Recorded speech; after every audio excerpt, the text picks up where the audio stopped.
Chapter 13. Toulouse, 8th of March, present day. The frustration is mounting. Mysterious forces threatening me in my own city, Frank, knowing nothing. I really hope Isaac's got some answers for us. We pull off the Route de Levignac onto the branch-sheltered dirt track running the edge of the forest of Bucon that leads up to Isaac's home. Isaac and Nithael prefer to keep their own company in their ancient farmhouse, surrounded by their libraries of priceless manuscripts and magical tomes. Considering how fucking irritating most people are, I can't fault that decision, even though I prefer to remain in the hustle and bustle of the city itself. 19th century palatial stylings define the outside of their home, once all the rage among the landed community of the southwest.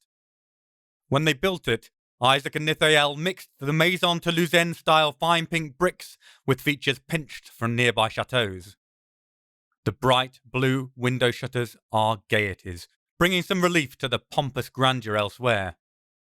Actual crenellations run along the rooftop, and its tower seems purpose-built for defending archers. I suspect Isaac uses it for stargazing.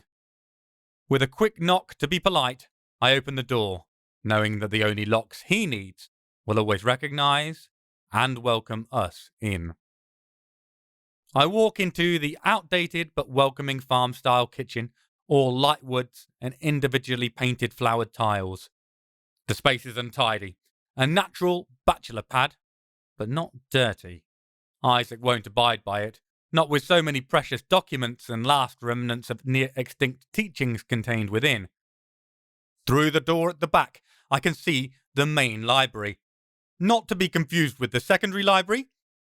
The research space, which contains more books than most university facilities, or, in fact, any available surface or shelf that can be stocked with grimoires, texts, and treatises.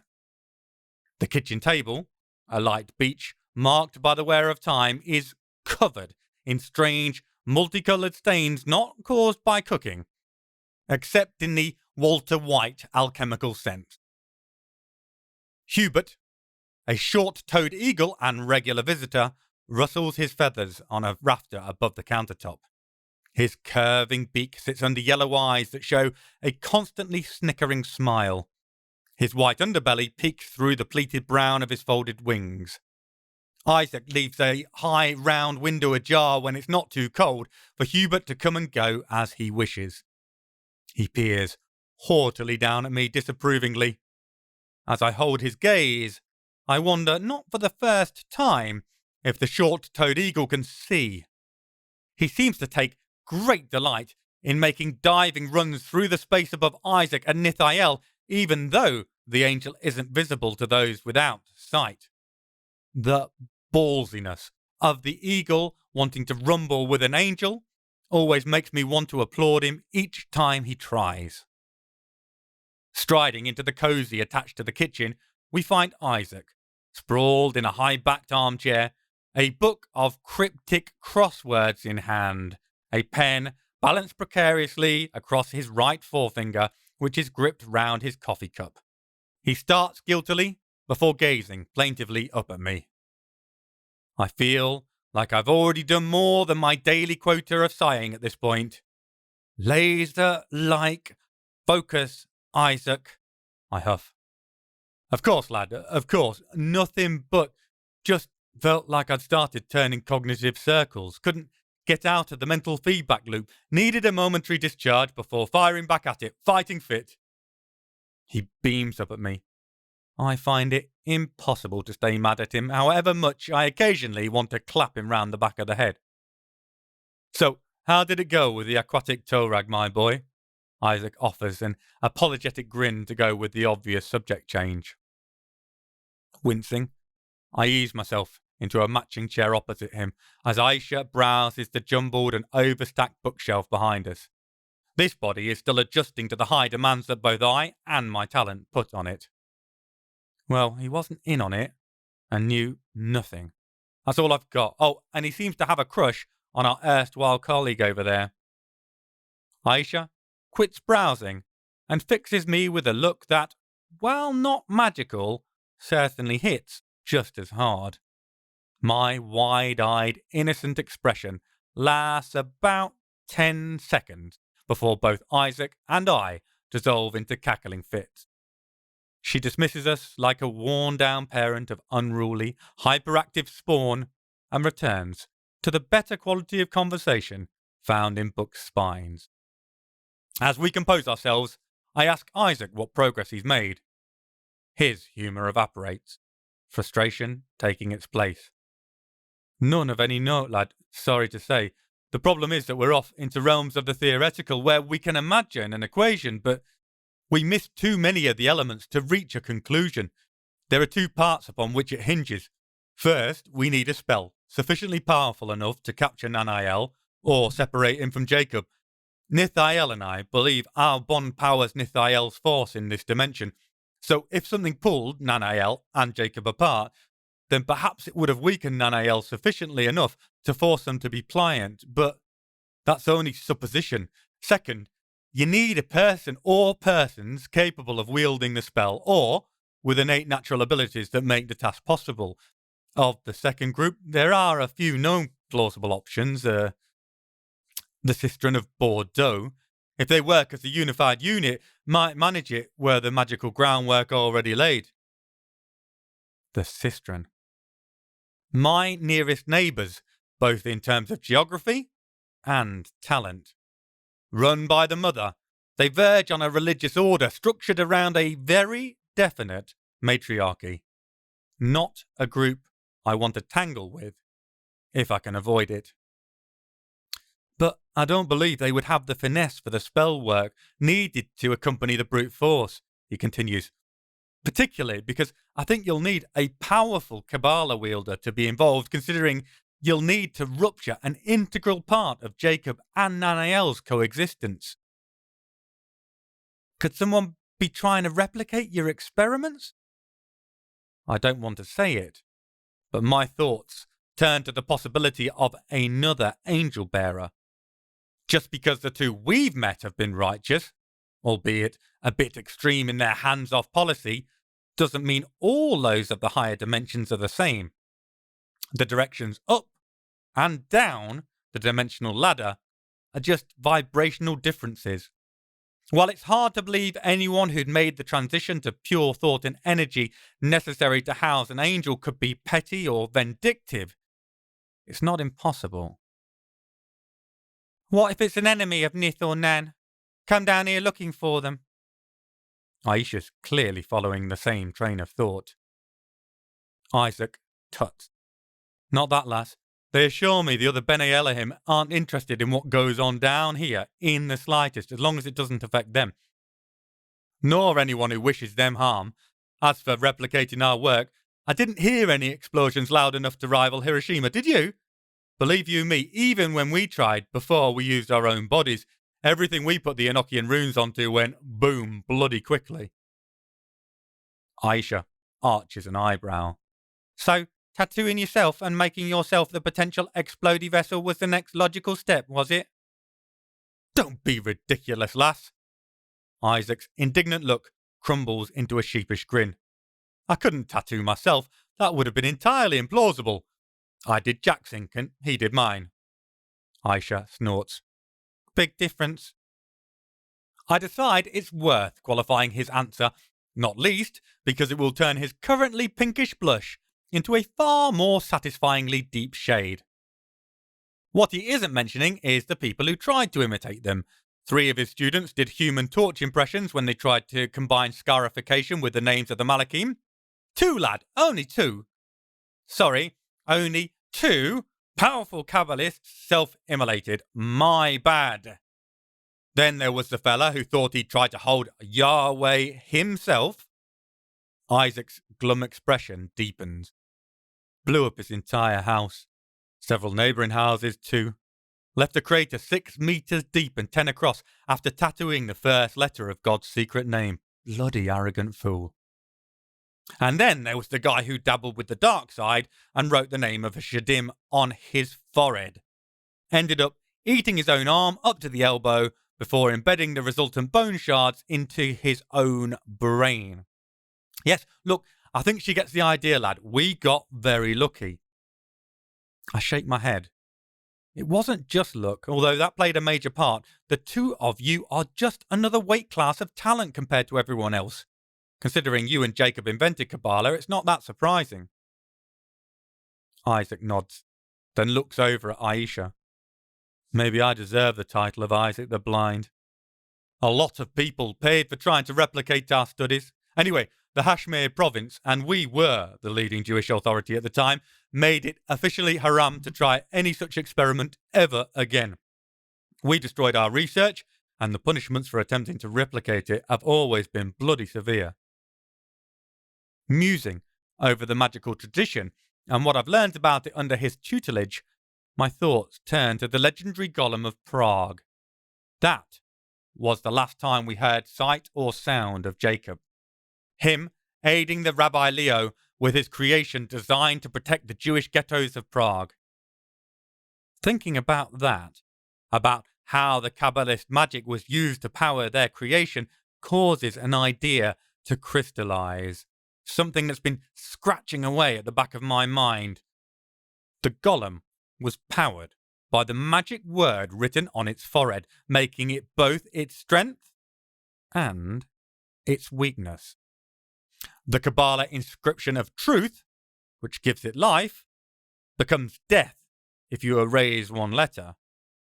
Doing so would stop the living automaton in its tracks. What if someone did that on Jacob? Isaac, I asked slowly, trying to map out the possibilities. Could they somehow have erased the inscription on Jacob? Or altered the lettering, tattooed a prison over it? Impossible. The tattoos are only the primary guidance to mark the path for the Elohim to join us. Once they remained, we became entangled. Those letters now are meaningless, as is the name contained within them. Our duality is now another being altogether. To efface or write over them will have no effect.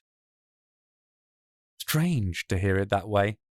I always think of them as two separate entities, with Nith being a hitchhiker Isaac picked up along life's highway.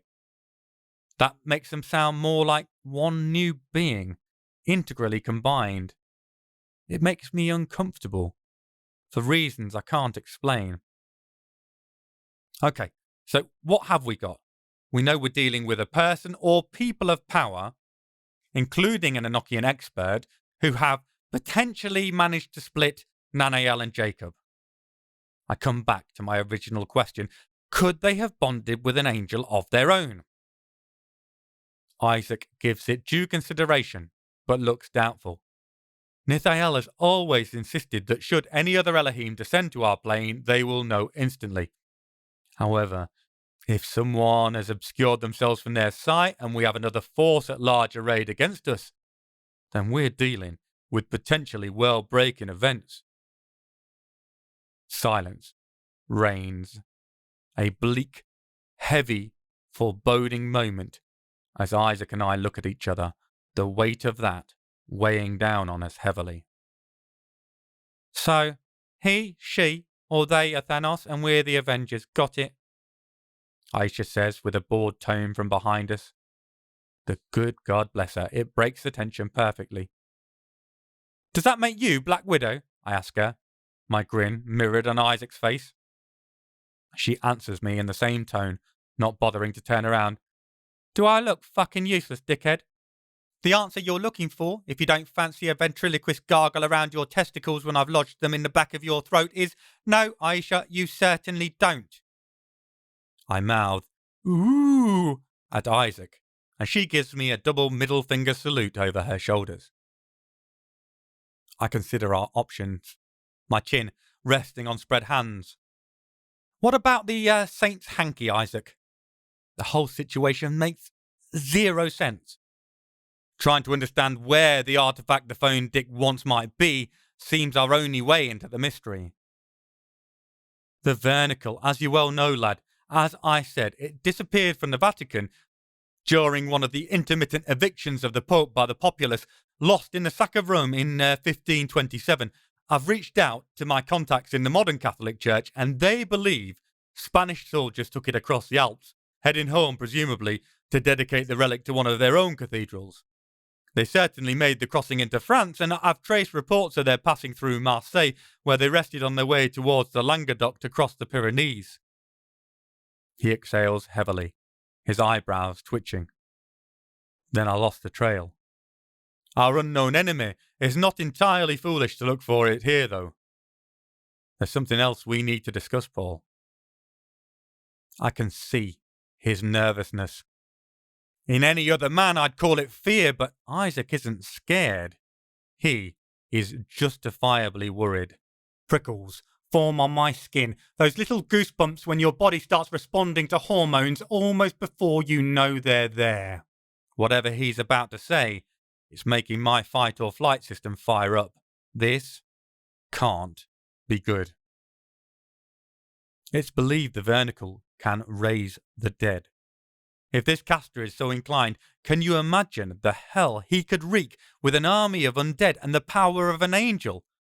With Nanael's wings shielding them, I wouldn't rely over much on a nuclear strike defeating them. I wasn't exaggerating when I said this could be world-ending. I nod grimly. We can't possibly hand over anything that might contain that kind of power. Simultaneously, we can't just ignore it. He may have others searching for it as we speak. I doubt the shit wizard was his only pawn in play. Agreed. He knows plenty about us, down to details he shouldn't have unless he truly has control of Nan. So he'll be expecting our double cross at the first opportunity and planning against it. I notice he refers to Nanael each time and never to his lost brother. The agony of even the tiniest possibility of reuniting must be terrible, especially knowing neither Jacob nor Nanael would ever serve someone like Bone Dick willingly. He taps his crossword puzzle. And thus, why I found myself turning in circles and getting overloaded, and why I took a break. So now that we're at the same point and all caught up on each other's actions and escapades, what now, lad? Posing my head back on my hands, I gaze at the peeling line of wallpaper poking out from behind the shelves. Some time passes in this meditative position before we both flinch at a cough from Aisha. Maybe the Rivulet knows something about where the veil went? Could it have come through Toulouse? I shake my head. I was here from the end of the 16th century, most of the 17th off and on, and part of the 18th. He wasn't here before the 19th century, else he'd have shown up on my radar long before. Right, but maybe he saw this group of knights or heard something about them prior to moving here. Where was he before Toulouse? I look at Isaac, who shoots the same blank regard back. I have no idea, I stammer. The disbelieving glare that meets me is as well merited as it is painful. You're telling me you've been preparing for the possibility of an all-out war with an insanely powerful being since the 1800s, and you never thought to research where he came from? My second response is as debonair as my first. No? Isaac rides in heroically to pour petrol on my burning building. How on earth would we have managed that? Ask him. Yes! Aisha slaps her forehead. Geez, how did either of you even wipe your fucking asses before I turned up? We sit there, our gazes downturned, mumbling half excuses and apologies. I can fully understand why her fellow countrymen saw her as an angry djinn. Her wrathful scorn is hard to bear. So, neither of you two muppets ever thought to just ask him? Isn't part of your agreement that he has to share information that allows you to protect Toulouse? Ask him where he was before. At the same time, ask if he was in the area when those knights were passing through, and if he knows where they went, or even better, what fucking happened to them. If he knows, he's got to tell you terms of the agreement. I look over at Isaac, who's scratching the back of his neck, which has gone a delightful shade of pink. I'd love to tease him for it, if I didn't suspect my own face was a similar colour right now. That makes sense? I can't help the question in my tone. Aisha can, though. Of course it does. I said it, dickhead. At this moment, I can't really argue with that. Isaac shrugs. Then he nods, looking distinctly chastened. You're quite right, lass. We're both dunderheads, and you're far smarter than both of us. Obviously, duh. I can hear the eye roll, but there's a warmth to her voice too. Even Aisha appreciates praise from Isaac. Right, you two go deal with that. I'll carry on researching, see what I can dig up. I nod my head at the crossword book and pencil. Researching? He frowns back and waves an expansive hand at the pile of books and papers surrounding him. Research, lad, research. I give him a fleeting grin, but I'm less than pleased even though we have a direction to move forwards in, and it's not because Aisha's outthought us. Well, not just that anyway. Nope. It's that niggling, building frustration because now we have to head back to Toulouse and track down Frank all over again. It's like forgetting your house keys and having to go pick them up off your flatmate. Only where the flatmate is a giant, emotion-eating river monster who you'd rather poke yourself in the eye repeatedly than talk to, ever. Fun times ahead.